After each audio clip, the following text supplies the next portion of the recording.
네, 자, 기도하겠습니다. 하나님 아버지 감사합니다. 오늘도 우리에게 하나님의 말씀을 허락해 주시고 또 주님과 함께 동행하는 힘 있는 발걸음이 될 수 있도록 우리를 성령으로 붙잡아 주시는 은혜를 감사드립니다. 하나님, 우리가 또 주님을 섬기는 위치에 있고 자리에 있습니다. 하나님 우리에게 더 깊은 감동을 허락해 주시고 또 하나님 이 말씀을 전하기에 앞서 우리 먼저 또 하나님이 주시는 큰 은혜를 경험함으로 말미암아 하나님 그 은혜가 차고 흘러 넘쳐서 온전히 전달되는 그런 사역을 감당케 도와주옵소서. 주님과 함께 이 시간에 정말 말씀의 은혜와 말씀의 깊은 감동을 얻기 원하며 예수님의 이름으로 기도했습니다. 아멘. 네. 자, 오늘 우리에게 주시는 또 말씀은 4장 41절에서 54절입니다. 우리 함께 듣도록 하겠습니다.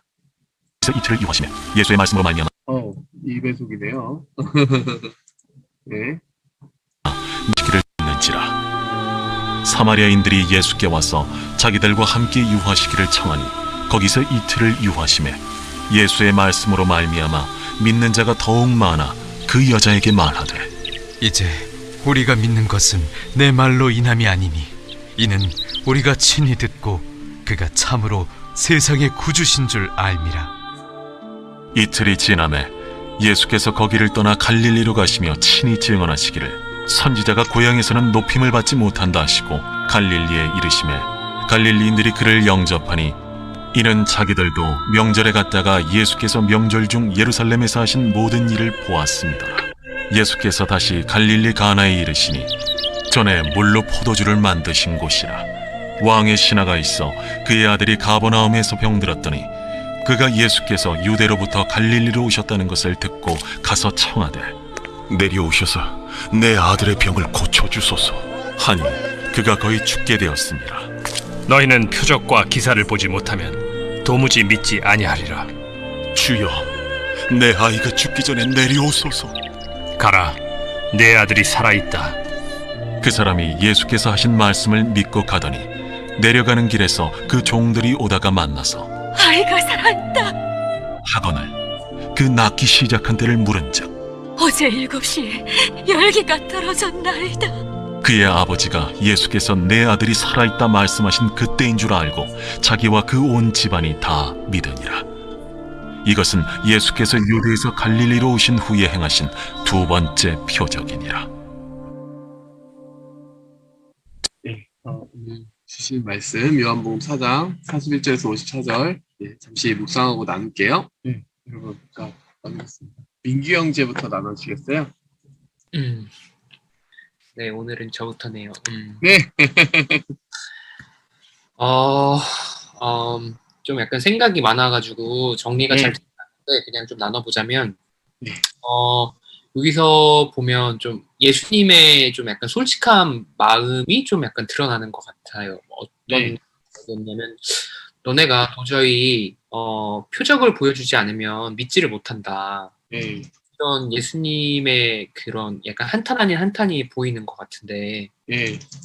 사실 이 갈릴리인들이 그를 영접하니라고 45절에 나왔는데, 그때도 제가 생각했을 때는 이 사람들이 예수님께서 하신 그 수많은 그런 기적과 이런 그런 것들을 보고 소문을 듣고 이렇게 그래서 영접을 한 것 같거든요. 네. 네. 이 사람들은 이제 뭐 예수님께서 그리스도이시고 이런 것들에 관심이 있는 것이 아니라 결국은 그런 자신들의 약간 필요가 있기 때문에 뭐 영혼의 구원 그런 것이 아니라 그냥 제가 보기엔 자기들의 어떤 필요가 있었을 것 같아요. 육적인 필요가 있었을 것 같아요. 그래서 찾은 거고 예수님께서는 그 마음을 다 아시니까 그런 것들이 필요하셨을 것 같아요. 근데 그러니까 또 저를 돌아보게 되더라고요. 그러니까 뭐 여기 뒤에는 뭐 왕의 신하가 있어서 또 나오잖아요. 근데 결국 그 사람도 필요가 있어서 주님께 나왔고 조금 이 사람이 달랐던 거는 보니까 저는 이 장면이 조금 약간 좋긴 했는데 그 50절에 예수께서 이르시되 가라 내 아들이 살아있다 하시니 그 사람이 예수께서 하신 말씀을 믿고 가더니라고 있잖아요. 네. 이 믿음이 어떤 믿음인지는 저는 잘은 모르겠어요. 이 음, 믿음이 없이 왔다가 예수님을 보고 믿음이 생긴 건지, 음, 이 믿음에 대해서 우선 되게 궁금했는데, 그러나 이 믿음이 어쨌든 그 음. 믿음이라면, 음. 저도 약간 이 왕의 신하와 같은 믿음이라도 생기고 싶다라는 생각을 먼저 했고, 제가 지금 막 뒤죽박죽인데 죄송해요.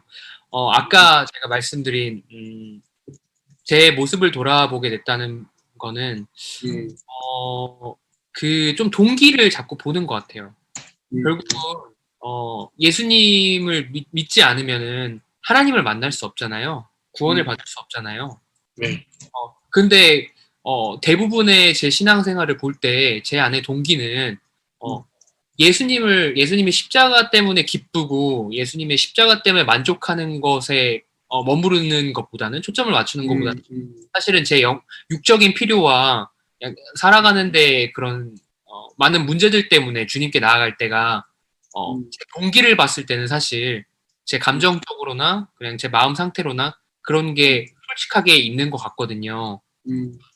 그래서 자꾸 동기를 다시 한번 생각해 보게 되는 것 같아요. 나는 왜 하나님을 믿고 나는 주님 안에서 어떤 영혼의 기쁨과 감격으로 살아가야 하는가에 대해서 좀 생각을 해보게 된 것 같아요. 네, 그리고 그냥 이거랑은 조금 약간 다른 거긴 한데, 네.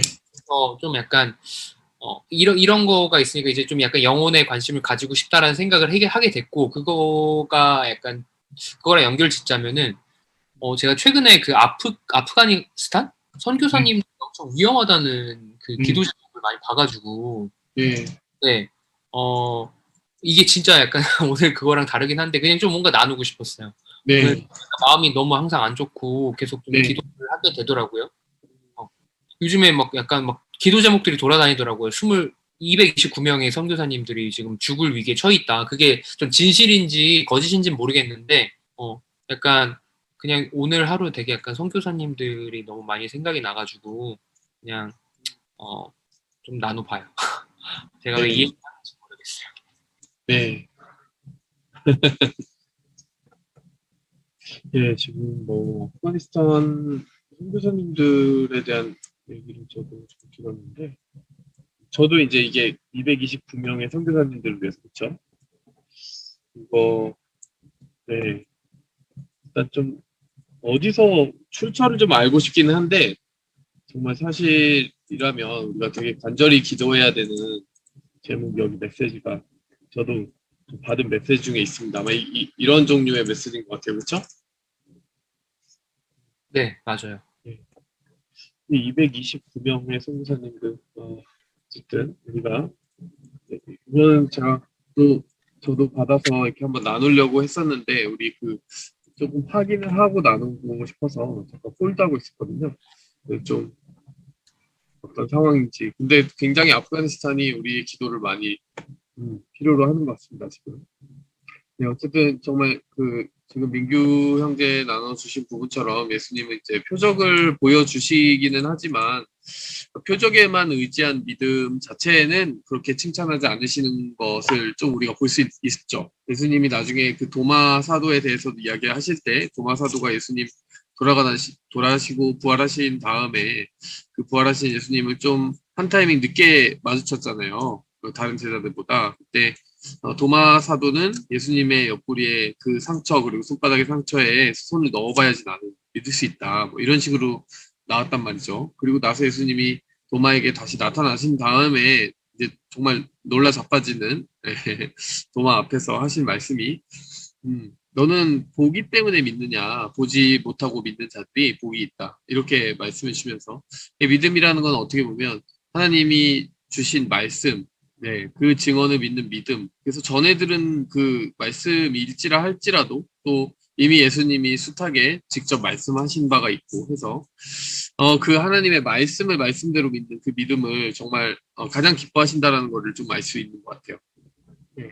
이 표적을 계속 증거를 요구하는 우리에게 하나님은 표적보다 말씀에 근거한 믿음을 가졌으면 좋겠다라고 이야기를 하시는 것 같고요. 지금 왕의 신하도 마찬가지죠. 왕의 신하가 맨 처음에 왔을 때 꼭 가서 고쳐달라고, 꼭 집에 가셔야 되겠다고, 죽기 전에 가셔야 낫지 않겠냐, 뭐 이런 말을 했는데 예수님은 그냥 말씀 한마디만 하셨거든요. 네 아들 살았다. 네, 아마 이 신하가 좀 허탈했겠죠. 뭐 어떻게 이걸 믿고 가야 되는 건지, 아니면 저 끝까지 예수님 데려가야 되는 건지. 근데 생각해 보니까 뭐 가서 그곳에서 죽을 병을 고치실 예수님을 믿는다면 이곳에서 아무리 멀리 떨어져 있어도 말씀으로 내 아들을 고치실 수 있는 동일한 능력을 가지신 예수님이라는 것을 고백할 수밖에 없지 않느냐, 이런 생각을 한 것 같아요. 그런 좀 생각을 하다 보니 이제 믿고 가더라. 예수님이 주신 말씀만 가지고 증거를 삼고 이제 돌아간 거죠. 그리고 정말 그 말씀 그대로 말씀이 선포된 그때에 그 아들이 낫게 된 것을 확인하고 나서 그와 온 집안이 다 믿게 되었다. 이렇게 이야기하고 있습니다. 시공간을 초월해서 말씀으로 역사하시는 예수님. 어떤 예수님을 믿을 것인가. 네. 시공간을 초월해서 말씀으로 역사하시는 그 예수님을 우리가 믿으며 신앙생활을 한다라는 것을 분명히 새기고 나갔으면 좋겠습니다. 네. 제가 오늘 카메라가 없어가지고 지금 카메라 없는 랩탑으로 밖에 나와 있어가지고 교회에서 지금 여러분 하고 있는 거라 지금 제가 카메라를 놓기네요. 네, 자 우리 줄리 세장님 나누시겠어요? 네. 네. 저는 처음에 이제 44절에서 네. 왜 고향에선 높임을 받지 못할까라는 생각을 먼저 했었어요. 네. 그래서 처음에 하셨던 기적을 그 혼인잔치 한 곳인데, 네. 그래서 왜지라는 생각을 먼저 했었고요. 또 아까 목사님께서 위에 말씀하셨지만 그 신하의 아들이 어디서 병들었다라고 나와 있었잖아요. 가버나움이라는 곳에서. 네. 근데 그것이 이게 목사님이 아까 위에 본 것처럼 이렇게 되게 먼 곳? 왠지 이렇게 멀리서 약간 하나님을 만나기 위해서 이 사람이 달려온 것을 보면서 그 정도로 하나님이 하실 거라는 그런 확신과 그런 믿음 정도는 가지고 온 사람이구나라는 생각도 하게 되었고요. 네. 근데 조금 신기했던 게 이 사람이 예수님이 말하셨을 때 바로 믿고 갔잖아요. 네. 그냥 근데 가서 그 아이가 살았다고 하는 걸 들었을 때 네. 그 시작한 때를 물었잖아요. 52절에서. 그래서 뭔가 네. 약간 되게 믿음이 있긴 한데 뭔가 되게 정확하게 뭔가 좀 정확히 그걸 알아야지 믿는 사람인가? 약간 저도 약간 그런 면이 있는데 그러니까 네, 좀 신기했던 것 같아요. 뭐 되게 그냥 살았다, 하나님이 하셨다 이게 아니라 언제부터 정확히 이랬느냐 막 이렇게 하는 것을 보면서 이제 그리고 나서 예수님께서 하셨다 막 이런 것을 믿은 것, 그 온 집안이 믿은 것에 대해서 좀 재미있었던 것 같고, 저도 민규 형제님, sel장님이랑 똑같이 그 예수님께서 하셨던 그 48절 말씀이 그 표적과 기사를 보지 못하면 도무지 되게 도무지 믿지 아니하리라 라는 그게 되게 좀 슬펐던 것 같아요. 예수님의 입장에서 제가 되게 네. 약간 책망 같기도 한데 좀 되게 슬픈 마음으로 하신 것 같아서. 근데 그럼으로 불구하고도 그래도 이 아이를 살린 거 보면은 예수님께서 네. 정말 사랑하셨고 이 사람의 간절함을 들어주신 걸 보면서 약간 예수님의 긍휼함을 다시 조금 느꼈던 것 같아요. 근데 아까 목사님께서도 말하셨던 것처럼 저 또한 약간 솔직히 그러니까 내 생각, 내 계획, 내 기도 응답이나 이런 것을 뭐 예수님 통해서 얻기 위해서 하나님께 나아가는 그런 부분도 이제 있어서 좀 그런 면에서는 이제 하나님 그냥 한 분으로 만족하지 못하는데 그런 삶? 약간 믿음이 부족한 나의 모습? 약간 그런 것을 좀 돌아보게 되었던 것 같아요. 아멘.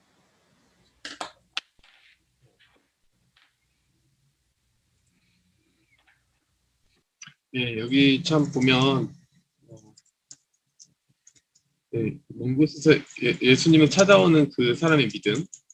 네, 그 믿음이 참 또 큰 믿음인 것 같아요. 이 가버나움에서 병들었는데 예수님이 유대에서 갈릴리로 오셨다라는 것을 듣고, 네, 자, 왔다. 자, 보면 여기가 이제 그 가나고요. 가버나움이 이쪽이죠. 북부고 유대는 이제 이 남쪽에 있는 지역이니까 남쪽에서 이쯤까지 오셨는데 이 사람이 이제 막 달려간 거죠. 네, 그 믿음이 참, 네, 우리가 좀 곰곰이 생각해 보게 되는 믿음이에요. 네, 거리가 멀었다라는 거. 그리고 지금 아이가 거의 죽게 되었다라고 했잖아요. 그러면은 자칫 잘못하면은 임종을 지키지 못할 수도 있어요. 이런 가능성을 내포하고 있죠. 그 아이가 죽을 거라고 이제 거의 내 이성적인 판단이 이 아들 거의 죽게 되었다라는 판단에다가 올인을 했다면은 거기에 그 판단에 올인을 했다면은 움직일 수가 없죠. 그냥 그 아이의 죽음을 지키고 말겠다, 뭐 그냥 어쩔 수 없다, 너무 늦었다, 뭐 이런 식으로 생각하게 되지 않을까 이런 생각이 듭니다. 또 한 가지는 어떻게 들었는지 모르겠지만 하여간 이 사람은 예수님이 오셨다는 걸 들었어요. 그냥 네. 유심히 들었죠. 그냥 같은 소식을 뭐 이 사람만 들었겠습니까? 예수님이 오신 것을 들은 사람들이 많이 있겠죠. 근데 이 사람한테는 기대와 어떤 하나님의 역사를 의지하는 마음으로 이 예수님이 오셨다는 소식을 유심히 들은 거죠. 여러분 예전에 동방박사 이야기 우리가 보면서 생각하지 않습니까? 동방박사들과 서기관들의 반응이 그렇게 달랐잖아요. 서기관들은 헤롯이 물어봤을 때 어디서 메시아가 나냐라고 물어봤을 때 베들레헴에서 나죠. 그 미가서에 써 있습니다. 뭐 이렇게 뭐 그래 참 잘 알아요. 알긴 잘 아는데 뭐 꿈쩍하지 않습니다. 그 들어서 뭐 어떻게 그 사람들의 발걸음이 움직였지 않아요. 그걸 안다고 해서 예수님을 사모하는 것 같지 않습니다. 예수님이 누구고 어디서 베들레헴에서 태어나고 예수님은 뭐 다윗의 후손이고 알아요. 잘 알아요. 근데 그래서 뭐 필요 없어. 그러니까 그렇게 살아가는 게 서기관적인 삶이죠. 머리로는 알지만 가슴을 뛰게 하지 못하는. 네. 이 소식이 누군가에게는 머리로만 들려온다는 거예요. 근데 누군가에게는 정말 간절한 소식이죠. 그게 차이를 만드는 것 같습니다. 뭐 가버나움에서 예수님 필요로 하는 사람이 한둘이었겠어요. 근데 뭐 이 사람은 정말 그 아이의 그 고통받는 뭐 상황을 생각도 했겠지만 뭐 거기서 죽어가는 사람이 한둘이었겠냐고요. 그렇죠? 예수님이 근데 근처도 아니고 한 34km 떨어진 곳에 있다. 지금으로 따지면 이거 걸어가야 되니까 지금의 거리로 환산하면 체감되는 거리는 대단히 먼 거고 그 지역이 산지로 되어 있습니다. 그렇기 때문에 이 사람이 가는 거 자체가 임종이 죽어버릴 수도 있는 상황임에도 불구하고 그 먼 거리를 그냥 흘러가는 소식으로 듣지 않고 움직였다는 것 자체가 대단한 믿음이죠. 네. 그리고 그냥 다시 돌아가는 것도 대단한 믿음이죠. 네. 이 사람의 믿음이 되게 이볼브하고 있는 것 같아요. 처음에는 듣는 믿음이에요. 듣는 믿음. 우리가 잘 듣는 사람이 있어요. 굉장히 잘 듣고 유심히 듣는 사람이 있어요. 말씀을 들어도 똑같은 사람이 그러니까 다른 똑같은 회중에게 말씀을 전해도 진짜 잘 듣는 사람들이 있어요. 다 기억해요. 진짜 그리고 그 감동을 느끼는 사람들이 있어요. 그래서 우리는 듣는 데서 믿음을 시작해. 그런데 듣는 데서 믿음을 시작하고 그 다음에 움직이는 거죠. 움직이는 거. 듣고 끝나는 게 아니라 움직이는 거죠. 그리고 이 사람이 한 차원 더 믿음이 성장한 것은 바로 말씀으로만 믿는 믿음. 이 사람의 믿음이 그러니까 듣는 믿음, 움직이는 믿음, 말씀만 듣고 돌아가는 믿음. 자, 이런 어떤 믿음의 성장이 그 사이에도 있었다라고 하는 것을 좀 생각해 보게 되는 것 같습니다. 예수님을 기쁘시게 하는 정말 가장 귀한 것은 바로 믿음이다. 그런 생각을 또 생각해 보게 됩니다. 자, 윤숙자매 나누시겠어요? 하고 싶은데 관심 말고 잠깐만요. 윤숙 쌤장님 저기 지금 소리가 잘 안 들려요. 소리가 왜 이렇게 그 안 들리지? 왜 띵동띵동 이렇게 들리죠? 저 한번 나갔다 들어올게요. 지금 잘 들려요. 지금 잘 들려요. 아, 잘 들려요? 네, 지금 잘 아, 들려요. 뭐였을까? 네. 저는 네, 약간 의아한 점도 있고, 약간 네. 목사님의 말씀을 살짝 반박할 만한? 네, 반박은 아니지, 약간 다른 의견도 살짝 있는데, 네. 일단 애가 아이고. 커넥션이 좀 안 좋으신가 보다. 네, 오늘 커넥션이 좀 안 좋은가 봐요. 돌아왔습니다. 네. 돌아왔습니다. 여기 네. 조지한데 왜 이럴까요? 네, 그래서 애가 만약에 죽게 생겼으면 네, 그 상황과 정도에 따라 다를 것 같긴 한데 아버지된 입장으로서는 임종을 지키는 것도 사실 중요한 일이긴 하지만 예수님은 죽은 사람도 살릴 수 있는 사람이기 때문에 그걸 믿는 믿음이 있었으면 아무리 멀어도 뛰쳐갔을 거라는 생각이 들어요. 그래서 이가 진짜 그 자기 아들을 살리기 위해서 뛰어간 거라는 생각이 좀 더 먼저 들고, 그래서 다른 거는 뭐 이렇게 진짜 듣는 믿음, 말씀만 듣고 돌아가는 믿음 그런 거에 대해서는 다 동의하는데 좀 의아한 것이 그 그러니까 그 신하의 믿음이 네, 그러니까 신하가 믿음이 있는 사람이었으면 네, 왜 예수님이 갑자기 48절에 네. 너네는 표적과 기적을 보지 않으면 믿지를 않는구나 라고 왜 갑자기 역정을 내셨는지 그게 좀 약간 갑툭튀 느낌이 있어요, 저한테. 그래서 왜 갑자기, 그리고 그 앞에 구절에 네, 44절에서도 네. 왜 이 44절도 조금 약간 뜬금없는 느낌이 있어요. 왜 갑자기 예수님 네. 선지자가 고향에서는 높임을 받지 못한다는 말을 하고 또 45절에서 보면은 분명히 존경을 받지 못한다고 했는데, 제가 지금 이거 쉬운 성경을 보고 있긴 하지만 45절에서는 그곳 사람들은 예수님을 환영했습니다 라고 또 나와요. 그러니까 이게 약간 계속 앞뒤가 안 맞는다는 생각이 드니까 저 혼자 막 엄청 막 머릿속에 이렇게 막 컨퓨즈한 것 같아요. 그래서 약간 맨 처음에, 그러니까 진짜 처음에 묵상했을 때는 저도 민규 형제랑 좀 비슷한 묵상을 했거든요. 네. 진짜 예수님이 우리가 정말 표적과 기적을 봐야만 믿고 나의 이제 이익을 위해서 하나님을 정말 약간 나쁘게 말하면 이용하는, 근데 정말 그 말씀만으로 믿지 않는 그 얕은 믿음, 그거에 대해서 얼마나 화가 나시며 얼마나 진짜 막 답답하시기도 할 것 같고 막 그런 생각이 들까라고 생각을 했다가 또 만약에 이 신하가 이 사건으로 인해서 이렇게 신앙이 성장했다면 왜 예수님은 갑자기 48절에서 갑툭 화를 내셨으며, 약간 이렇게 그냥 조금 이해가 잘 안 되는 것 같아요. 그 플로우, 그 상황적인 그런 플로우가 잘 이해가 안 되는 것 같아요. 사실 48절은 표적과 기사를 보지 못하면 도무지 믿지 아니하리라 이렇게 이야기하는 장면인데, 지금 이 신하는 뭐라고 해야 될까요? 이 신하는 예수님이 가셔서 고쳐주는 그 버전의 패턴의 역사를 기대하고 왔잖아요. 그렇죠? 근데 지금 예수님이 51절에서 보여주는 모습은 말씀만 믿고 가기를 강제하시는 거거든요. 51절은.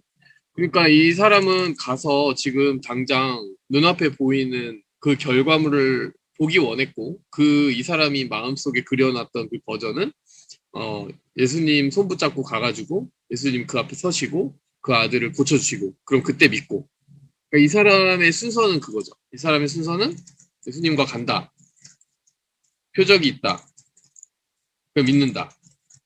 네, 요런 순서에 좀 가깝지 않냐. 근데 지금 예수님이 51절과 함께 강제하시는 건 뭐냐면 말씀이 임한다, 믿고 가라, 표적이 임한다.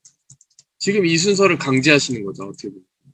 물론 뭐 이 사람이 믿으니까 오기도 했겠죠. 근데 이때까지 오는 믿음이 정말 확고하게 믿는 믿음이 되려면 진짜 예수님이 말씀만으로 그 역사를 일으키시는 분이라는 거, 정말 시간과 공간을 초월하신 분이라는 그 수준의 믿음까지 이 사람의 믿음을 점프시키고 싶은 그런 마음이 있으신 것 같아요.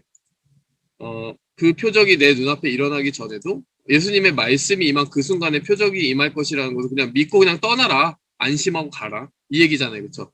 지금 표적이, 그러니까 예수님 어쨌든 데려가서 거기서 기적 다 일어나면, 그제서야 못 믿는 사람은 어딨어요. 그쵸? 근데 그 표적에 기대고 뿌리 내린 그 믿음 말고, 지금 내가 말씀만으로, 그 일들을 행할 수 있음을 믿고 가라. 가면 표적이 임해 있을 것이다. 순서를 바꿔주신 거라는 거를 우리가 조금 볼 수 있는 것입니다. 그래서 사실 지금 이 사람의 얘기보다 다른 그 우리 백부장의 얘기가 사실 예로 생각이 나죠. 백부장이 누가복음에 나왔던 얘기죠. 백부장의 믿음이 뭐였냐면은 와서 내 신하가 내 부하가 내 집에서 기른 종이 아프게 되었는데 거의 죽게 되었습니다. 예, 근데 고쳐달라고 이랬더니 그래 가자 이렇게 예수님이 말씀하시거든요. 자, 그 장면 여러분들 생각나시는지 모르겠네요. 자, 백부장의 믿음, 파인, 치유 사건인데, 자, 마태복음 8장입니다. 네, 마태복음 8장. 자, 여기 보시면은, 예수님이, 여기도 가버나움이네요. 재밌네. 여기도 가버나움이네요. 자, 한 백부장이 나와 광고합니다. 네, 중풍병 때문에 괴로워합니다. 했더니, 내가 가서 고쳐주리라. 이거는 가자고도 얘기 안 했어요. 예수님이 먼저 가신대요. 그랬더니, 백부장이 먼저 얘기해요. 아닙니다. 됐습니다. 예수님 됐어요. 내 집에 들어오심을 감당하지 못하겠습니다. 말씀만으로 하옵소서. 나도 남의 수하에 있고 내 아래 군사가 있으니 가라고 하면 가고 오라면 옵니다.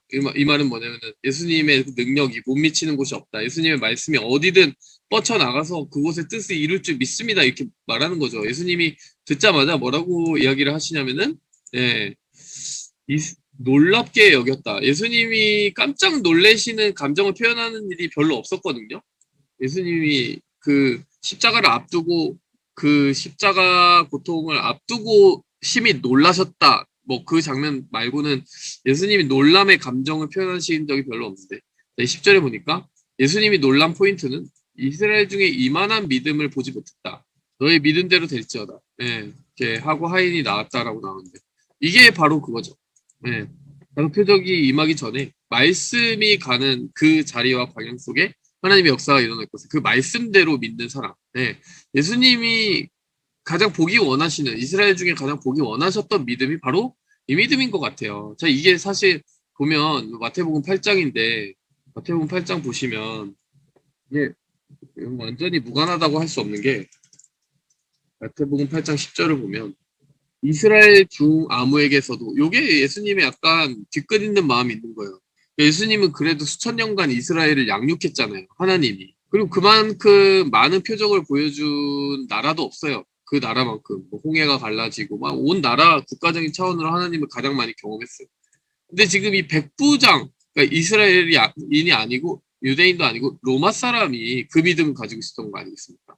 이걸 보고 예수님이 생각할 때 참 속으로 아쉽다는 생각도 여기에는 표현 안 하시지만 이스라엘 중에서도 이만한 믿음은 보지 못했는데 라고 하는 게 약간 유대인들 생각하면서는 좀 착잡한 마음이 들지 않으셨을까요? 그게 보시면은 이제 결국에 예수님이 그러면은 이스라엘 중에서 보고 싶으셨던 믿음이 뭐냐라고 하면은 그러니까 예수님이 착잡하게 생각하는 믿음의 수준은 뭐냐 이거죠. 48절. 표적과 기사를 보지 못하면 믿지 아니하니. 그냥 그거만 계속 주구장창 기다리고 있는 믿음. 그러니까 내 눈앞에 증거를 보여라. 계속 이것만 내가 원하는 버전대로, 내가 원하는 방식대로 하나님은 마땅히 하셔야 내 믿음을 그 방식대로 도와주셔야 됩니다. 그러니까 사실 보세요. 감정이 다르죠. 마태복음 8장 10절에 보면은 예수님의 감정은 야 이스라엘 중에도 없는 믿음이 이방인에게 있네? 놀라는 감정이 있었다면 그 감정과 반대로 뭡니까? 근데 너희는 뭐야? 물론 장면이 다르지만 너네 유대인들 내가 니네한테 못해준 게 뭐니? 하나님의 백성으로서 너희가 받지 아니한 은혜가 어딨어? 근데 왜 아직 그 정도까지니? 이방인들 중에는 보지 않고 하나님의 말씀만으로도 믿는 사람이 있는가 하면 유대인들은 표적과 기사에 목매다는 사람들이 되어 있다는 거예요. 표적과 기사 가지고 논란이 됐던 게 또 있잖아요. 표적을 보여주셔서 이게 바리새인들이 나와서 그렇게 이야기하는 사람들이 있었어요. 이게 마태복음 12장이네요. 마태복음에 그런 게 많이 나오네. 마태복음 12장에 보시면 표적을 보여주셔서 이게 38절.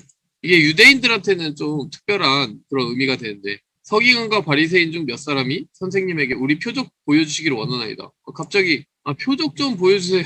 우리 믿음 가지게.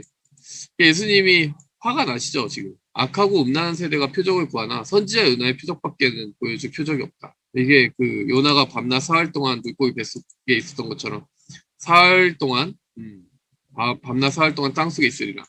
예수님이 십자가 지고 죽고 그 다음에 부활하실 얘기를 이야기하고 있는데 무슨 말인지 알 수가 없죠 이 사람들은. 어쨌든 그들이 원하는 버전의 표적은 임하지 않았습니다.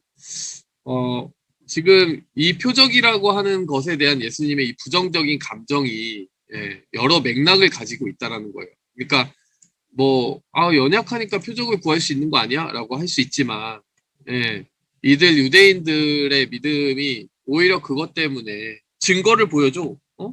말씀만으로는 믿을 수 없어.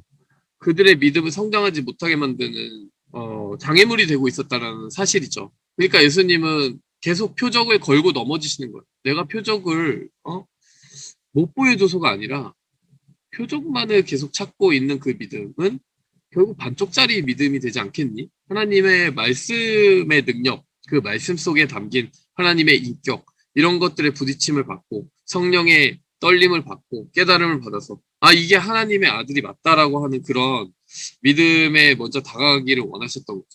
그 정도 성숙을 보여주기를 원하셨던 거죠. 대부분. 그래서 표적만을 의존하는 그들의 믿음이 심각한 결점을 가지고 있다고 생각하신 거예요. 사실 표적만 의지하는 그 사람들이 누구였습니까? 네.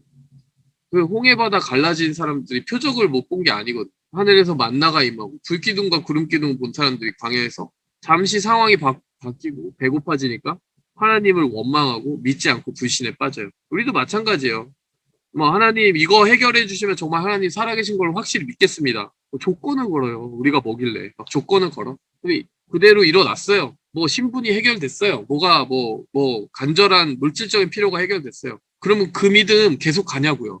그렇게 우리가 보이는 것만 계속 의지하다 보면 그 상황이 뒤집혀지는 순간 그럼 우리 믿음이 또 흔들려요. 그러니까 상황이나 어떤 하나님이 상황을 바꾸실 수 없는 분이 아니라 상황도 바꾸시고 표적도 베푸시고 하실 수 있는 분이지만은 우리가 어느 순간에 그 믿음의 수준의 돌파가 필요한데 그 믿음의 수준의 돌파라는 건 하나님이 살아계심 확실히 확고하게 믿고 내게 일어나는 어떤 상황과 환경과 상관없이 하나님의 뜻과 인격과 그 뜻을 깨닫고 그 말씀이 지시하는 방향을 따라 확고하게 마음을 정하고 믿음을 흔들리지 않고 살아가는 거. 그 정도까지. 예를 들면은 이거 너무 큰 요구인지 모르겠지만 사도 바울이나 사도들의 믿음이 사실 매일같이 그렇게 상황의 변화를 통해 하나님을 믿을지 안 믿을지 결정하겠습니다. 그 정도 수준이었으면은 초대교회는 박살났죠. 초대교회는 박살나고 지금 존재하지도 않죠. 그들은 목배임을 당하고 십자가에 거꾸로 매달려 죽고. 근데 베드로가 어디 그런 상황을 보면서 하나님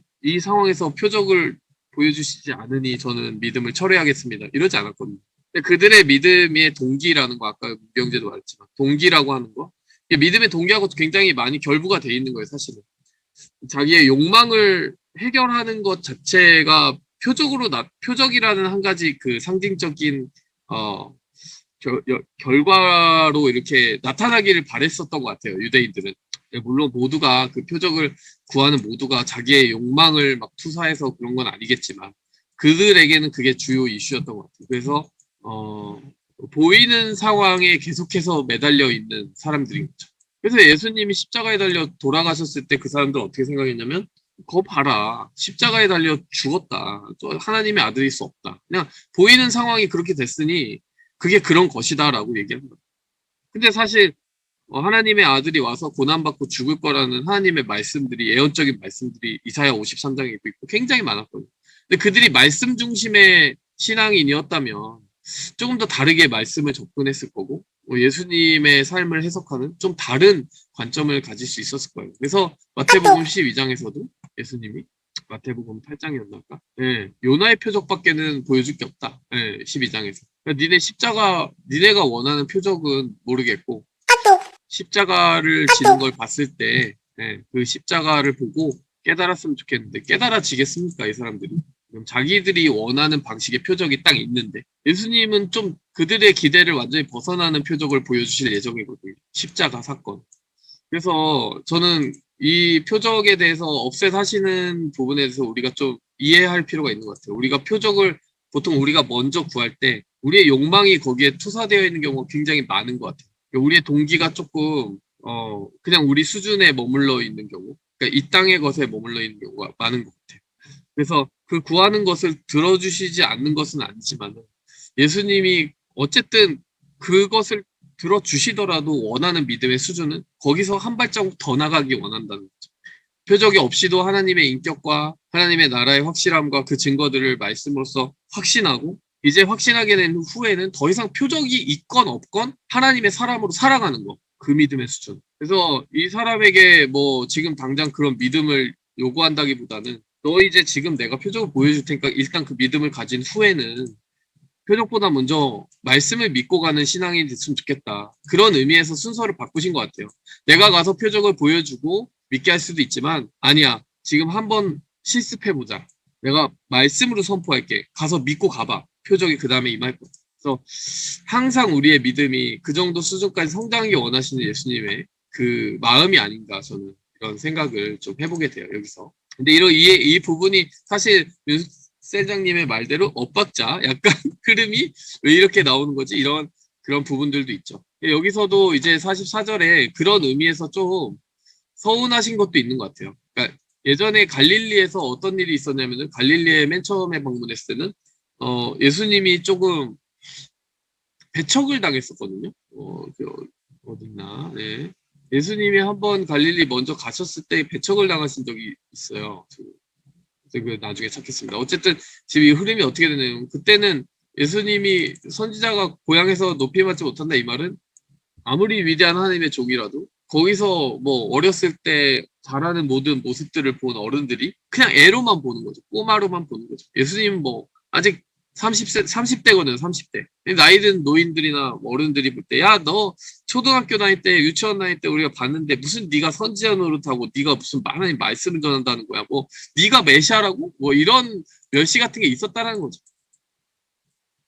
특히 동양 출신 같은 마을 출신에서 오히려 더 영접을 받아야 되는데 그렇지 않은 일들이 있었는데 이제 이 사람들의 태세가 바뀌었어요. 45절에. 왜? 명절 때 예수님이 예루살렘에 가보니까 예루살렘에서 날아다니시는 거예요. 뭐 날아다닌다는 표현이 좀 그렇지만 거기서는 참 대단하신 역사를 막 일으키는 거예요. 근데 갈릴리에서는 분명히 안 그러셨거든요. 왜? 믿음이 없었기 때문에. 그 사람들이 예수님은 뭐 그냥 그런 수준으로 봤기 때문에 예수님도 그들의 믿음만큼만 행하셨거든요. 근데 이제 예수님을 보는 눈이 달라지고 나니까 이제 태세 전환을 하는데 예수님은 뭐 그것도 옳지 못하다라는 거예요. 네. 그래 그 믿음 뭐 보고 믿음을 나중에 가지게 된 거 좋지만 참 너희들이 보는 것에 너무 매여 있다. 네.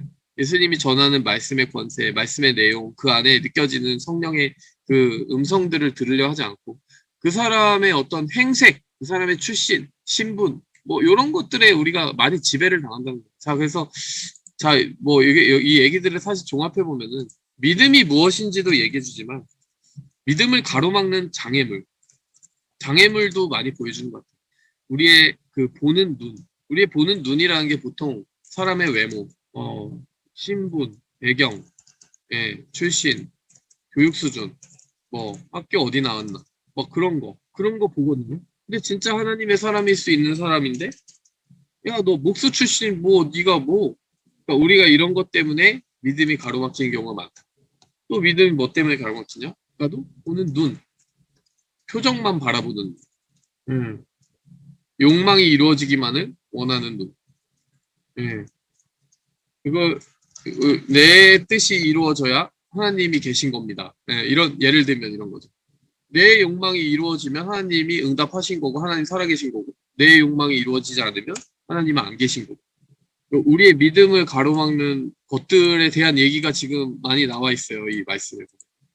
예수님이 갈릴리 출신이라는 것 때문에 예수님을 못 믿었던 사람들의 모습이 첫 번째 케이스인 거고 그다음에 두 번째 케이스는 표정만 바라보고 있느라 예수님의 말씀 속에 담겨있는 의미에 경청하지 않았던 자기의 욕망의 눈이 가려져 있던 그 한계가 있는 믿음에 대해서 예수님 말씀하신 것 같아요. 그래서 이 부분, 엇박자라고 느껴지는 그 부분, 사람들과 지금 좀 감정이 다른 것 같다라고 하는 부분이 바로 예수님의 기대가 좀 높으신 것 같아요. 거기까지 좀 가자. 이 얘기를 하고 싶으신 것 같다. 이런 생각이 듭니다. 네. 아멘. 자, 국내 형제 나누시겠어요? 근데 누가 나가셨네요? 줄리자매 나누구나. 예, 저도 몇 개 안 남았으니까 짧게 하겠습니다. 저 44절에도 저도 44절에 선지자가 고향에서 높임을 받지 못한다 하시고 그랬는데 갈릴리에 이르니까 갈릴리인들이 그를 영접하니까 그게 이제 그 이유가 예루살렘에서 하신 모든 일들을 보고 나서 이제 영접하는 것을 보고 좀 그것을 그 다음에 또 예수님께서 말씀하신 게 또 너희가 표적을 기사를 보지 못하면 도무지 믿지 아니하다 이 말씀하신 게 좀 그것 때문에 꾸짖으신가 싶기도 하고요. 그리고 근데 또 그 왕의 신하 그 사람이 이제 그 소문을 들었는지 그 기적을 행하시는 소문을 듣고 나왔는 건지 아니면은 정말 예수님을 믿고 온 건지 그건 정말 모르겠지만은 진짜 아까 전에 민규가 말한 것처럼 이 사람이 정말 어떤 믿음으로 그렇게 간 건지는 잘 모르겠습니다. 아들이 살아있다고 하니까 하신 말씀을 믿고 갔다는 그게 저도 좀 사실 좀 어떤 믿음인지 모르겠지만 하여튼 그래도 믿고 갈 수 있다는 그 믿음이 있는 것만으로 저는 되게 그 믿음도 감사하다고 저는 생각하고요. 그리고 46절에 다시 갈릴리 가나에게 이르시니 전에 물로 포도주를 만드신 곳이라. 근데 저는 궁금한 게 이제 갈릴리 가나에서 무슨 일이 있었길래 갈릴리 가나에서 2번이나 기적을 행하시는 건지 표적을 행하시는 건지 이게 여기가 중요한 지역인 건지 저는 그게 좀 궁금합니다. 갈릴리 가나가 특별히 다른 의미는 없는 것 같아요. 네. 제자들 중 한 명이 거기 출신이라는 얘기가 있는데, 근데 바돌로메가 거기 출신이라는 얘기가 있는데, 근데 사실 예수님이 가나에서 2번의 표적을 행하기도 했지만 예루살렘에서는 여러 번 행하시고 또 다른 지역에서도 여러 번 행하셨기 때문에 특별히 갈릴리 가나에서 지금 2번의 표적을 행하신 것 때문에 다른 지역보다 더 의미를 부여하기는 어려울 것 같고 그냥 우연히 갈릴리 지역에 오셔서 다시 한 번 더 표적을 행하신 것 같아요. 네. 그리고 예수님이 정말 오시면 이 아이가 고침받을 수 있다. 이 믿음을 가지고 온 것만 가지고도 사실 그렇죠. 대단하고 사실 우리 관점에서는 이만하면 참 대단한 거예요, 사실. 그 밤을 막 지나가지고 이렇게 온다는 거. 그리고 예수님이 살려주실 수 있다. 지금 완전히 죽은 상태가 아니니까 빨리 죽기 전에 가면 병을 고쳐줄 수 있다. 이 정도로 확실히 이제 믿고 있는 거니까 이 정도로도 굉장히 대단한 믿음이죠. 근데 참 예수님이 바라보시는 기대치의 수준이 우리가 생각하는 거랑 좀 틀릴 수 있겠구나라는 생각을 저는 했어요. 그러니까 윤숙 세장님도 그런 질문들을 했고, 사실 이걸 읽는 사람들은 저는 이제 예수님의 그 마음을 이해해 보려고 거기에 좀 더 이입을 하려고 했던 거지만, 대부분의 사람들 당연히 그냥 이 정도 믿음은 참 훌륭한 믿음으로 칭찬받아야 되는 거 아니냐 이런 생각을 가질 거란 말이에요. 표적이라도 믿고 믿는 믿음이 어디야? 표적을 기대하는 믿음이 어디야? 또 그렇게 하실 수 있음을 바라보면서 여기까지 온 사람의 믿음은 어디야? 이렇게 할 수 있는데 예수님이 바라보시는 수준이 뭐랄까요? 어떤 상황 속에서도 흔들리지 않는 믿음이었으면 좋겠다라고 하는 그 수준까지를 바라보시는 것 같아서, 우리랑 온도 차이가 좀 있다. 우리랑 기대의 차이가 있다. 요거를 우리가 다시 한번 생각해 보게 되고, 저도 좀 생각해 보게 되고, 그럼 그 차이가 어디서 발생하는 거냐라고 할 때, 저는 그건 것 같아요. 한번 생각해 보시면, 표적만을 의존하는 믿음이 십자가를 믿을 수 있을까? 저는 바로 이거가 가장 큰 걸림돌이라고 생각하거든요. 자, 고린도전서를 한번 볼게요.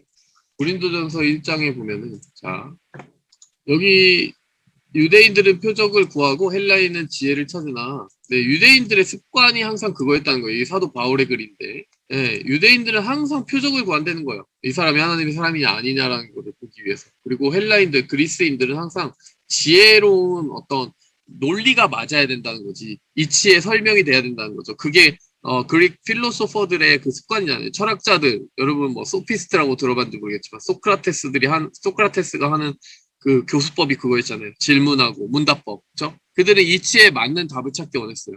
유대인들은 하나님이 직접적으로 주신 표적을 원했고, 자, 그런 것들을 기대하고 이들은 하나님을 또 그 프레임 안에서 찾기를 원했는데, 이 사도 바울이 뭐라고 말하냐면 예수님을 전하는 우리는 십자가에 못 박힌 그리스도를 전할 뿐이었다라고 얘기를 하는데, 자, 그러면 한번 생각해 보라는 거예요. 유대인들한테 표적을 기대하고 있는 유대인들한테 십자가에 못 박힌 그리스도가 너희 메시아라고 전하면 유대인들이 그거를 표적이라고 받겠어요? 아니면 거리끼는 거라고 받겠어요? 여기 뭐 이 사도 바울이 딱 말하잖아요. 유대인들한테 그거 믿을 만한 표적이 아니라 그것 때문에 걸림돌이 돼서 믿지 못하게 된다는 거예요. 야, 그 무능한 메시아를 우리가 왜 믿어야 돼? 죽었다는 얘기 아니야. 하나님의 아들이 어떻게 죽어? 그게 어떻게 표적이야? 우리가 원하는 표적? 슈퍼맨 같은 메시아야. 로마를 무너뜨리는 메시아. 자기들의 욕망을 투사한 메시아. 그걸 이뤄줄 메시아를 기다리고 그 표적을 기다리고 있었는데 하나님이 주시려는 건 십자가에 못 박힌 그리스도거든요. 여러분 저는 곰곰이 생각할 때가 있어요. 뭐 삭개오든 누구든 예수님이 십자가 지시기 전에 십자가 사건 전에 뭐 예수님 믿었다고 하는 사람들 십자가를 듣고 나서 그들의 믿음을 유지했을까? 저는 그 질문을 해보거든요. 여러분 믿음을 유지했을까요? 제가 예수님 입장에서는 조마조마했을 것 같아요. 지금 이렇게 좋다고 예수님이 기적 행하셨다고 믿고 죽을 것 같은 아들 살렸다고 믿고 무슨 기적을 봤다고 믿는데 예수님이 십자가에 죽었다는 소식을 듣는 순간 그들이 믿음을 유지할까? 아닐 수도 있을 것 같아요. 그 정도 표적을 보고 믿는 거는 아무나 믿을 수 있어요. 근데 그 믿음의 수준이 문제가 되는 게 뭐냐면 자기들의 관점과 수준에서 봤을 때 예수님이 실패했다, 표적에 반대되는 그 개념으로 삶이 이어졌다라고 하는 순간 믿음 다 내팽개치는 경우가 있다라. 예수님이 경제적인 어려움을 해결해 주셔서 저 예수님 믿게 됐습니다. 이게 간증이면 경제적으로 다시 어려워지면 어떻게 할 거예요? 그러니까 우리의 믿음의 뿌리라는 것의 정체는 어디 있느냐. 계속 이 얘기를 하는 거예요, 지금. 근데 이 사도 바울은 뭐라고 얘기하는 거냐면 그깟 표적에 의지하는 거 그 정도 수준이 아니다. 그거 유대인들한테 십자가에 못 박힌 그리스도를 전해봤다 나는. 근데 유대인들한테 걸림돌 되고 이방인들한테 미련한 것이래. 지혜롭지 않은 거죠. 지혜의 반대가 미련한 것이고 표적의 반대가 거리끼는 것이죠. 유대인들에게 거리끼는 것이고 이방인들에게, 이 헬라인들에게는, 지혜를 찾는 헬라인들에게 미련하게 보일 뿐인데 사실 이 십자가가 예수 그리스도의 사랑을 보여주는 가장 큰 표적인데 이게 우리의 관점에서 관념에서 이해가 되지 않는다고 해서 걸려 넘어지는 유대인들이 되겠냐, 이방인들이 되겠냐, 아니면 정말 하나님이 주신 계시의 버전대로 받아들이고 거기에 믿음을 뿌리내리겠느냐. 사도 바울이 이게 얘기하는 거죠. 그래서 오직 부르심을 입은 자들에게는 유대인들이나 헬라인들이나 상관없이 그리스도가 십자가에 못 박힌 모습을 보더라도 여전히 하나님의 능력이고 하나님의 지혜다라고 얘기하는 거죠. 왜 하나님의 능력이겠습니까? 죄에서 구원하는 능력이고. 왜 하나님의 지혜겠습니까? 죄인이 그대로 처벌받지 않고 죄 없는 하나님의 아들이 자격을 가지고 십자가에 져서 죄의 문제를 해결한다는 것이 가장 지혜로운 길이기 때문에. 근데 그거를 예수님 십자가 지신 게 바로 우리의 죄의 문제를 해결하기 위한 능력이고 지혜라는 사실을 뭘 가지고 믿냐고요. 뭘 가지고. 바로 하나님의 말씀을 가지고 믿는 거거든요. 물론 부활하신 예수님 보면서 그걸 확실하게 이 사람들은 더 믿게 된 거지만 그 이후에 그 모든 사도들의 말을 전했는 우리는 하나님의 말씀을 가지고 그게 구약 성경에 계시된 일이었구나. 나는 그 말씀을 전해 듣고 이제 믿는 거예요. 그때부터는. 그래서 우리의 기대가 완전히 어긋나는 방식으로 하나님이 역사하실 수 있어요. 지금 여기에 지금 예수님이 왜 이렇게 찬물을 끼얹느냐. 여기 갈릴리인들 예루살렘에서 예수님이 하시는 거 보고 막 좋다고 지금 영접하자 이랬는데 나중에 예수님 십자가 못 박히는 거 보고 이 갈릴리 사람들 믿음 유지하는 사람들 몇 명이나 될지 저는 나중에 조사해보고 싶어요. 그들의 믿음이 어디에 정체를 가지고 있고 뿌리를 내리고 있느냐. 이게 정말 중요하다. 이런 생각이 듭니다. 네. 형경자매 나눠주시겠어요? 형경자매 안 한지 몰랐네. 저도 비슷한데요. 네. 이제 그러니까 그 신하가 가짜 신하가 아니라 그 이제 아들을 낳았다는 이제 그걸 듣고 갔는데 이게 굉장한 믿음으로 보여지기도 하는데 뭔가 저를 돌아봤을 때 저도 그런 분명히 있긴 하거든요. 뭐 어떤 부분에서는 아 이거 진짜 내가 할 수 없는 일이니까 진짜 하나님이 해주실 것을 믿고 그냥 진짜 믿어야겠다 이렇게 하는 부분이 있는데 그게 진짜 계속 어떤 부분에서나 컨시스턴트 하면 그게 진짜 믿음인데 뭔가 약간 케이스 바이 케이스처럼 어떨 때는 그렇게 하고 내가 좀 할 수 있을 것 같을 때는 뭔가 그렇게 그냥 좀 내가 더 해보고 그냥 온전한 믿음이 되게 그 상황에 따라서 바뀌면 그게 온전한 게 아니잖아요. 근데 그냥 저의 모습을 좀 거기서 관상을 해봤던 것 같고 이제 그렇게 하나님을 믿는 하나님에 대한 신뢰가 상황에 따라서 아니면 케이스에 따라서 이렇게 바뀌면 안 된다는 생각을 했고 그리고 다 말씀하신 거랑 비슷한 것 같아요. 예수님이 그 표적을 믿는다고 뭐라고 하셨는데 그럼에도 불구하고 또 표적을 보여주시잖아요. 그러니까 하나님 어떻게 보면 우리 수준에 맞춰서 이렇게 일해 주시고 또 그게 막 진짜 성숙한 믿음은 아닐지라도 또 우리의 그런 수준 뭐 그런 신앙의 그런 단계에 맞춰서 되게 그렇게 쉽게 보여주시기도 하는데 언제나 거기서 머무를 것이 아니라 진짜 더 나아가서 보지 않고도 믿는 그런 믿음을 가질 수 있는 사람이 돼야겠다. 네, 그냥 말씀하시는 게 보면 그게 예수님께서 기뻐하시는 것 같지는 않으니까 좀 더 이렇게 성숙한 믿음 그런 걸 가질 수 있으면 좋겠다는 생각이 있어요. 아멘. 네, 지금 말씀해 주신 것 중에 중요한 게 예수님이 어쨌든 약간 툴툴거리시면서도 궁시렁 하시면서도 기적을 보여주십니다. 어쨌든 예를 들면은 마찬가지죠. 도마에게도 마찬가지죠. 도마야 너 내 손에 옆구리에 넣어보고 싶다고 했지. 자 넣어봐 뭐 이러시거든요.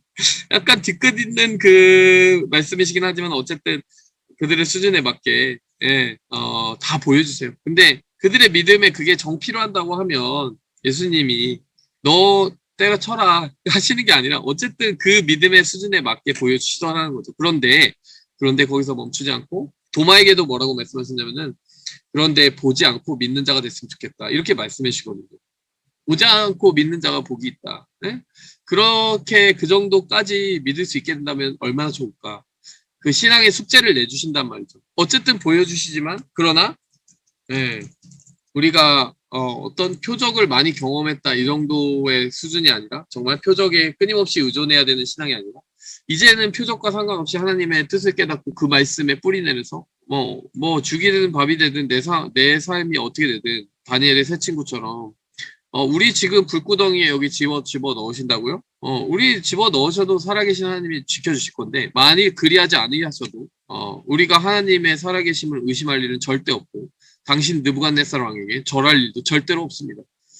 이렇게 얘기했던 다니엘의 세 친구처럼 그리 아니하실지라도가 있는 삶이죠. 그러니까 내가 원하고 구하는 표적대로 이루어지지 않아도 그게 하나님의 살아계심을 믿고 하나님의 능력을 믿는데 전혀 1도 영향을 주지 않는 믿음. 그냥 하나님은 그런 분이다라는 결론을 내리고 이제는 더 이상 표적이 있고 없고에 따라 내 믿음이 뭐 커지고 작아지고 강해지고 약해지고 뭐 이랬다가 저랬다가 하지 않는 믿음까지도 가는 것을 하나님은 기대하시는 것 같아요. 왜냐 그 믿음이 결국에는 그 어떤 상황 속에서도 흔들리지 않고 우리가 죽을 때까지 믿는 믿음일 것이기 때문에 그래서 저는 그 믿음을 끝까지 지킬 수 있는 믿음의 수준까지 이렇게 올리시려는 예수님의 간절한 마음이 느껴지는 것 같아요. 지금 이 신하에게는 그 아이가 살고 죽는 문제가 제일 큰 문제였지만 예수님에게는 어쨌든 이 신하가 예수님이 십자가 지고 돌아가신 그 순간이 오더라도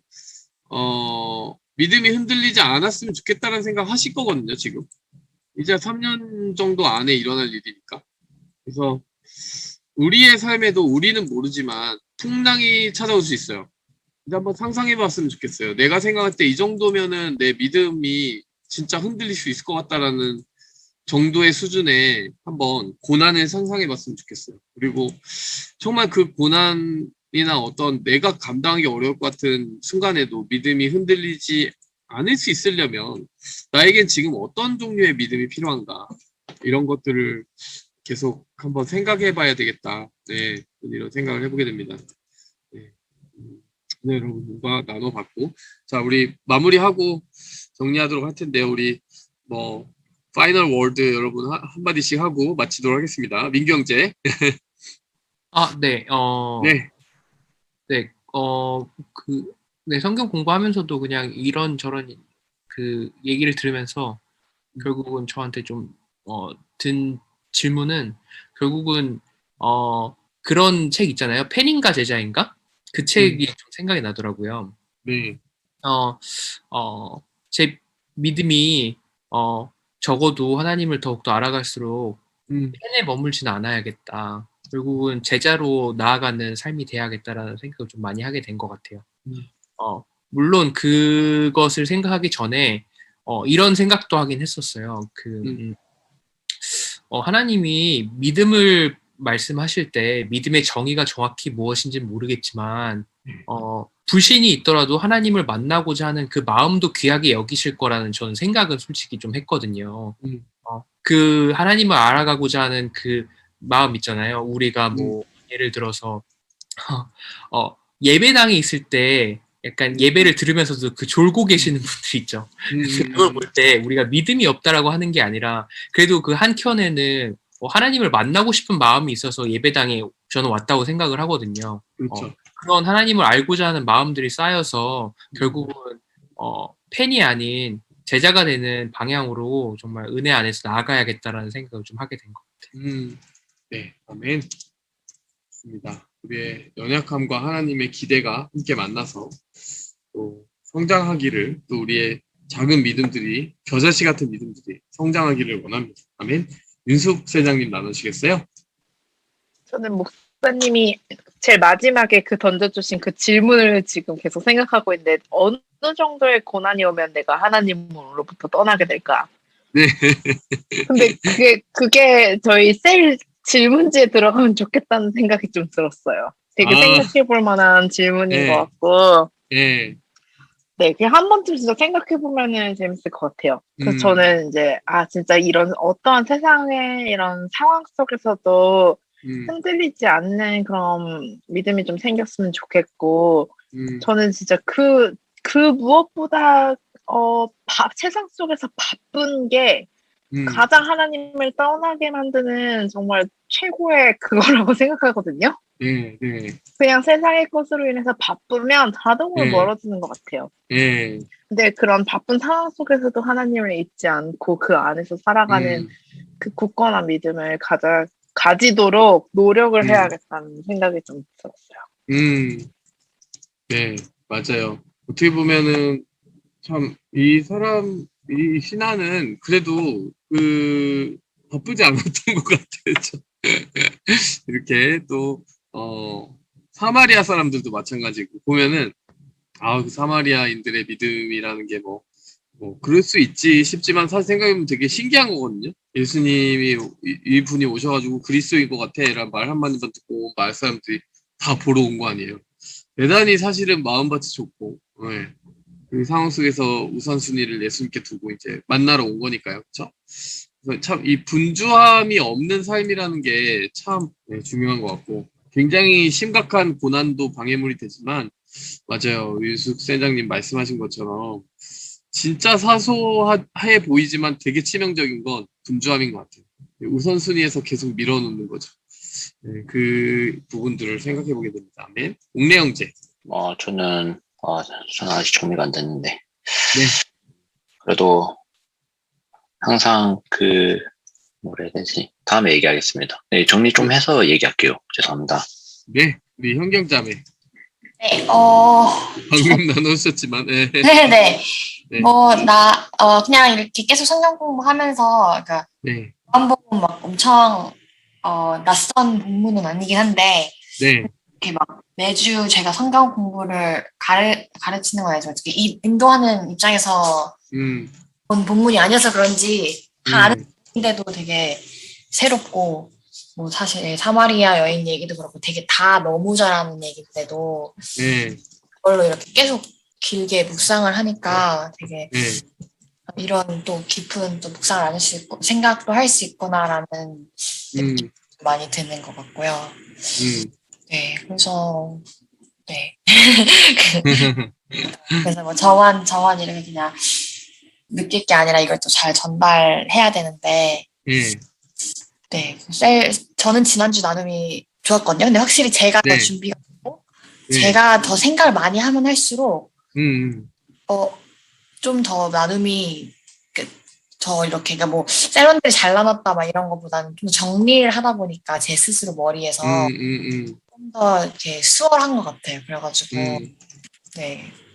앞으로 좀 이렇게 더 시간을 쓰고 설교 시간에도 좀 이렇게 더 정리해서 질문 같은 거 어떤 질문이 우리 셀한테 더 좋을까? 왜냐면 또 사람들 네. 성향이 다르니까 다른 셀한테 네. 재밌는 질문이 또 저희 네. 셀한테 전혀 안 나눌 것 같은 그런 질문들이 있거든요. 그런 걸 네, 또 네, 막 이러는데 그런 고민을 하면은 네, 돼요. 네, 아멘. 아, 그리고 진짜 좋았던 게 이번 주에 그렇게 여러분들이 질문 나눠주고 한 게 너무 좋았고. 맞아요.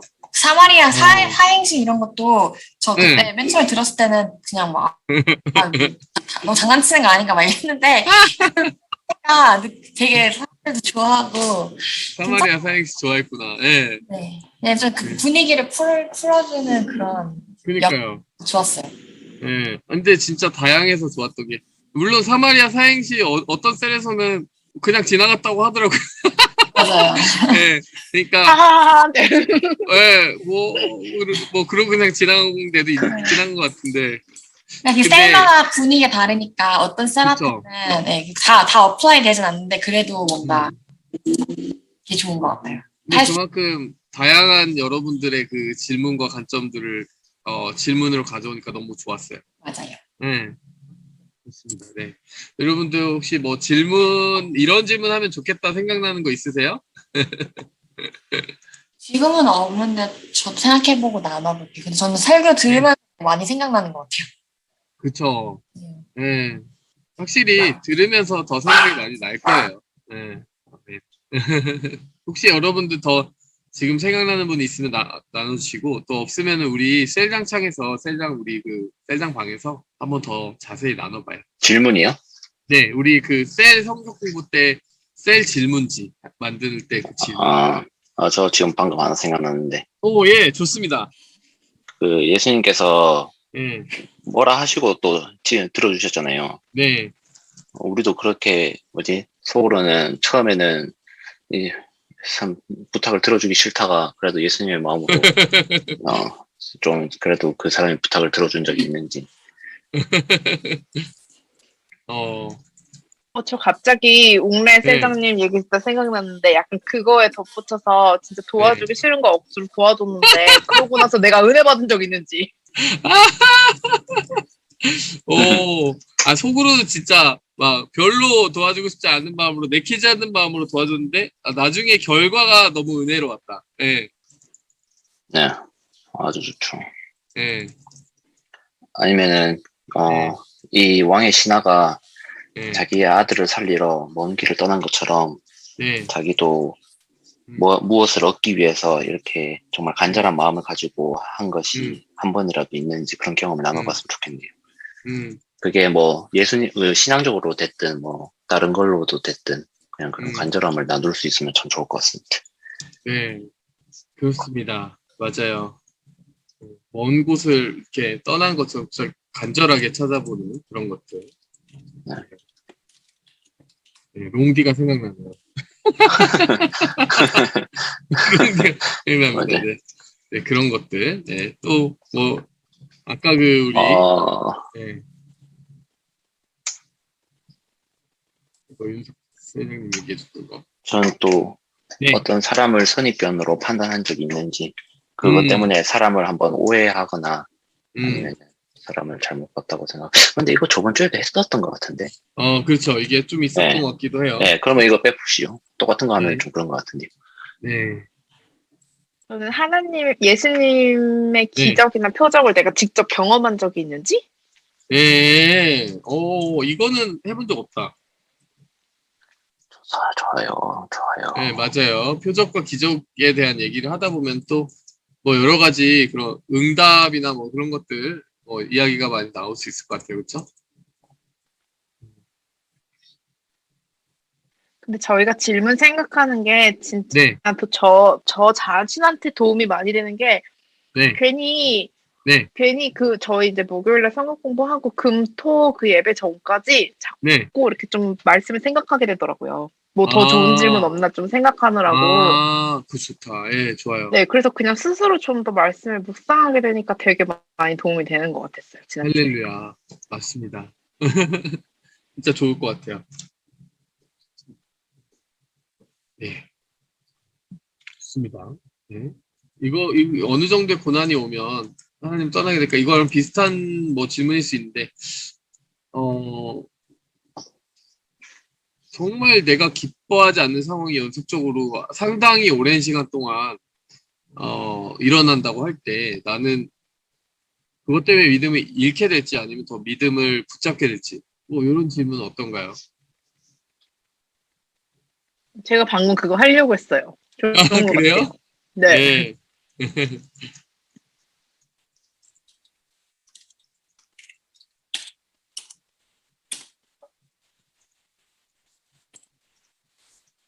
그렇죠. 고난 때문에 믿음을 버리는 사람도 있고요. 믿음을 붙잡는 사람도 있고. 네, 그렇습니다. 여러분 더 생각나는 거 있으시면은 네, 우리 계속 나눠요. 우리 같이 여러분들 같이 나눠준 이야기가 너무 뭐라고 해야 되지? 셀 나눔을 되게 풍성하게 만들어주고 그런 것 같습니다. 네. 목사님, 네. 아까 전에 하셨던 것 중에 막 그 갈릴리 사람들 중에 표적을 보고도 끝까지 믿음을 유지한 사람이 몇이나 되는지 조사해 보고 싶다 하셨잖아요. 네네.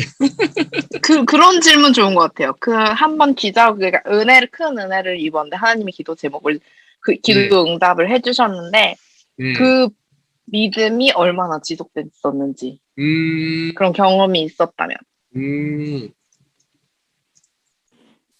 그렇죠. 우리가 다 그런 비슷한 게 있거든요. 뭐 수련회 때 불을 받았다든지, 뭐 기도하는데 굉장히 큰 감동을 받았다든지 한동안 좋아요. 근데 그게 유통기한이 조금 이렇게 그게 유지되는 시간이 얼마나 되는지는 한번 우리가 체크해 볼 필요가 있는 것 같아요. 와, 이거 기도 응답해 주시면은 뭘 할 거고 무슨 믿음이 생길 것 같고 그랬는데 막상 그때 되게 좋았는데 그게 지속이 안 되는 경우가 있으니까 이게 되게 중요한 것 같습니다. 네. 네. 우리 이쯤 해서 마무리하도록 하겠습니다. 너무 감사드리고요. 자, 기도드리겠습니다. 하나님, 우리 귀한 셀장님들과 함께 이렇게 하나님 말씀을 나눴습니다. 하나님 2021년 한 해를 돌아보면 우리의 기대하던 정말 삶의 일들이 좀 계획들이 벗어난 부분도 많이 있습니다. 하나님, 코로나와 함께 찾아온 여러 가지 어려움들이 있고 또 지구촌 각 곳에서는 자기들이 꿈꾸고 생각하던 것들이 여러 가지 면에서 타격을 입은 사람들도 많이 있을 것입니다. 하나님, 우리의 믿음이 너무 연약합니다. 상황과 환경에 그리고 표적에 우리의 기대와 욕망에 뿌리내리는 그런 믿음은 너무나 쉽게 무너질 듯합니다. 하나님, 우리가 조금 더 어떠한 상황에도 불구하고 하나님이 살아계심과 또 그분이 기도하는 자에게 또 기쁨으로 응답해 주시는 주님이시라는 그 사실 자체에 온전히 뿌리내릴 수 있는 믿음이게 도와주시고 그렇게 성장해 나가게 도와주시옵소서. 하나님, 우리에게 연약한 수준의 믿음이라면 연약하게 우리의 눈높이에 맞춰서 응답해 주시는 그 긍휼의 하나님 감사합니다. 그리고 또 그 믿음에 머물지 않고 더 큰 믿음으로 자라가기를 원하셔서 때로는 책망하시고 때로는 쓴소리 하시는 예수님도 너무나 감사드립니다. 하나님, 주님 안에서 그 겨자씨 같은 믿음을 잘 지키기 원하고 또 키워가기 원하고 또 붙잡기 원하여서 하나님 믿음의 거목이 다 되게 도와주시옵소서. 예수님의 이름으로 기도했습니다. 아멘. 아멘. 아멘. 감사합니다. 네, 감사합니다. 네, 여러분 좋은 밤 되세요. 네, 수고하셨습니다. 네. 아. 수고하셨습니다. 할렐루야.